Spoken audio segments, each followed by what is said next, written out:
Hello everyone.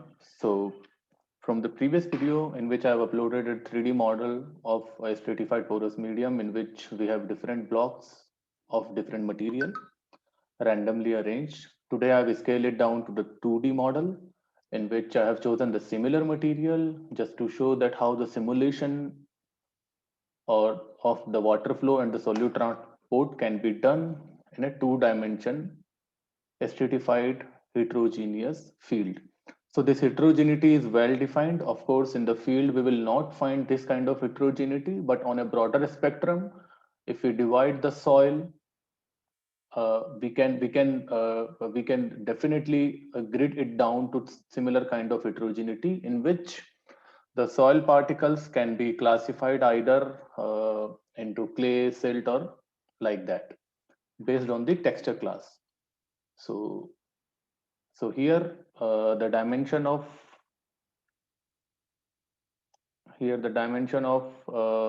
the block which we have chosen is, you can see that this is 200 centimeter and this is 100 centimeter. I'm sorry that the dimension got merged with the boundaries. So the dimension here is 100 centimeter and each block has a dimension length of 50 centimeter, width of 25 centimeter. Okay, so let's see how we generated the mesh. So after arranging the blocks like this, we have given properties. So before that, after creating this planar surface via rectangle, like from this option planar surface via rectangle, directly I've created these blocks. And also you have to keep in mind that you have to pick the option of snap to grid so that you can create it precisely. Otherwise, this points, the coordinate of these points will get changed and you will not be able to define a perfect geometry like this. And then we have generated the mesh. You can see that the lines of the boundaries are clearly visible here. So the individual mesh is generated for the individual block or individual surfaces. That is important as these different blocks are hydrolytically connected to each other. If we generate the mesh for a whole section, then it will be very difficult to give the material exclusively.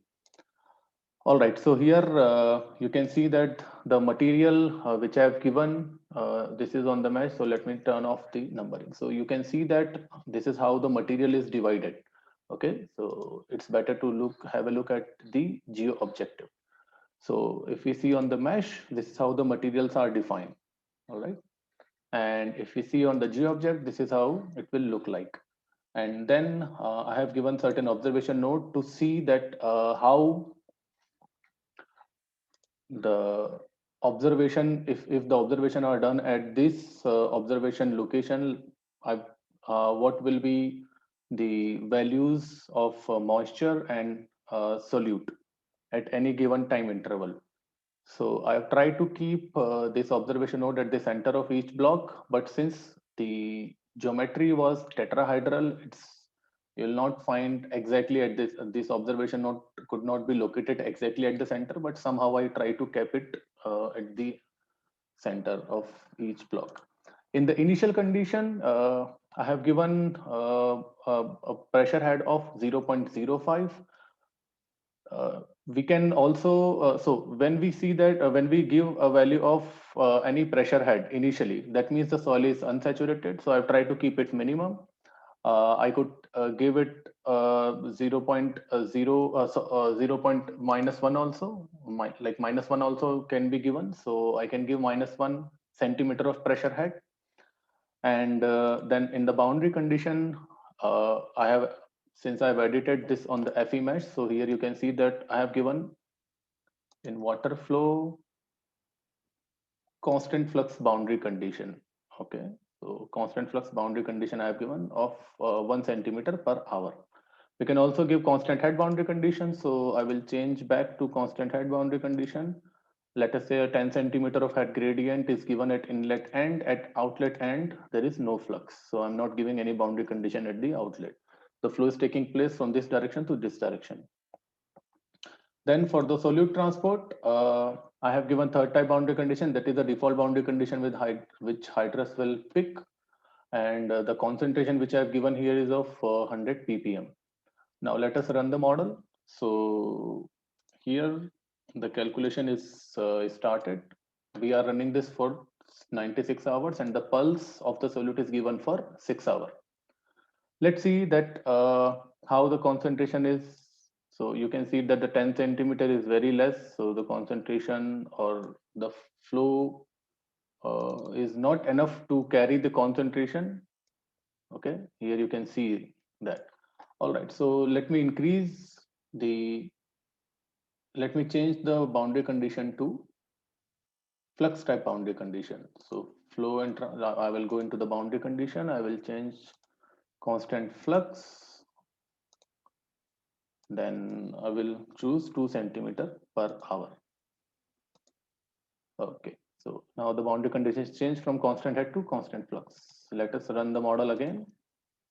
We'll see that how the concentration is moving.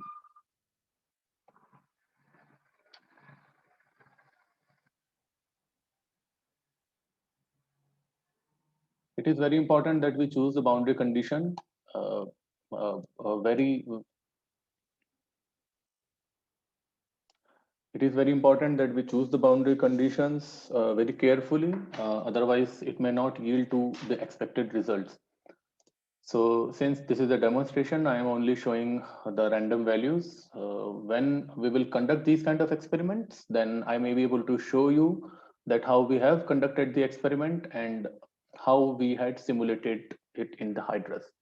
Now let us see the concentration. Okay, now it's a good view of the concentration. So you can see that the solute is moving from this direction to this direction, and let us have a look at the domain properties and the material. That is important. Okay, why? Because then only we'll be able to understand that where is the maximum solute is held and where it is allowed to move.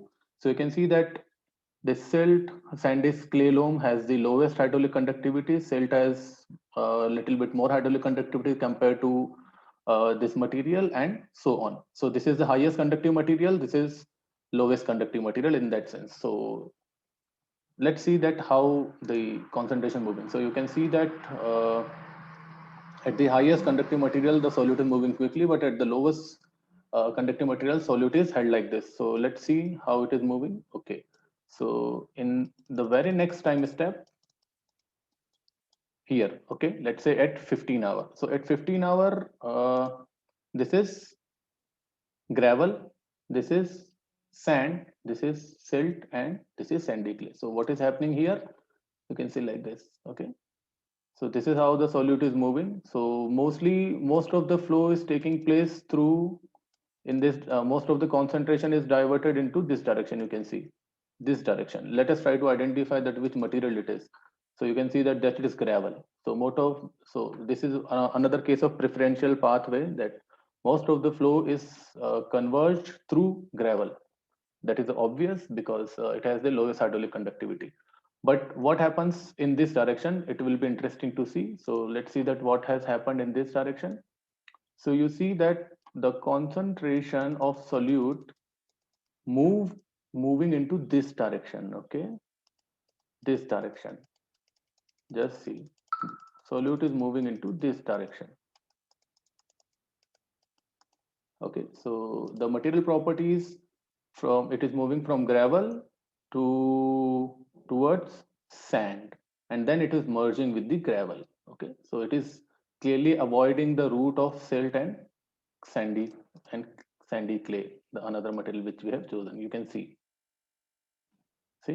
and this block which got trapped in the lower conductive material is moving pretty slow. So here in this region, you will see that the rest of the flow is taking place pretty fast, but this is taking place very slow, and the block is again coming to this direction. So this is very interesting phenomena, and this is known as the physical non-equilibrium condition.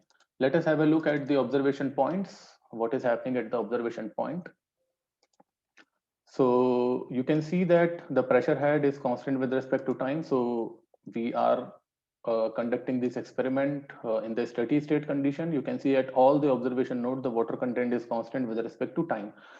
That is important because whenever we do the calculation for steady state, or in other words, whenever we carry out any experimentation in the fully saturated boundary condition or fully saturated porous medium, if we assume that the soil is initially fully saturated, then that means that the water content is not going to change with respect to time. So that is the steady state condition. And since this is clear from the values of the water content with respect to time at all the observation node, this is at the steady state condition. Now let us have a look at the concentration. So you can see that at all the observation node, this is changing. What is interesting to mention that the observation nodes here is distributed like this. 1, 2, 3. Let me turn on the numbering. So 1, 2, 3, 4, 5, 6, 7, 8, 9, 10, 11, 12. So let us have a look at the observation nodes of 5, 6, 7, 8. So we'll be able to compare that what is happening here. Okay, so let us go back to the observation node, and since it's a big selection, this will automatically select some of the nodes for us. So let us 5, 6, 7, 5, 6, 7, and 8. So you can see that the fifth was gravel, sixth is sand. So they both have the higher concentration because most of the flow is converged through that. And 7 is 7 was, I think, clay material. Let's see. Okay. Here, this is observed domain properties, observation node. Okay. 1, 2, 3, 4. Okay. So third is silt. So this observation node is in silt, and this is sand, silt, clay. So you can see that how the concentration is distributing here. This is a well spread bell curve. Here it is a prolonged curve which is not reaching to any peak right now, and these are the sharp curves where most of the transport is taking place. Now one may argue that why the concentration is also going into the negative direction. So keep in mind that this is a numerical model, it do the numerical calculation, so we will have to ignore these negative values here. Okay, all right, so these are the observation node 5, 6, 7, 8. So hope that you understood some of the operations which can be done in the Hydrus. So this is a 2D model. If you have any query, please do not hesitate to drop your query on the given email ID. Thank you very much.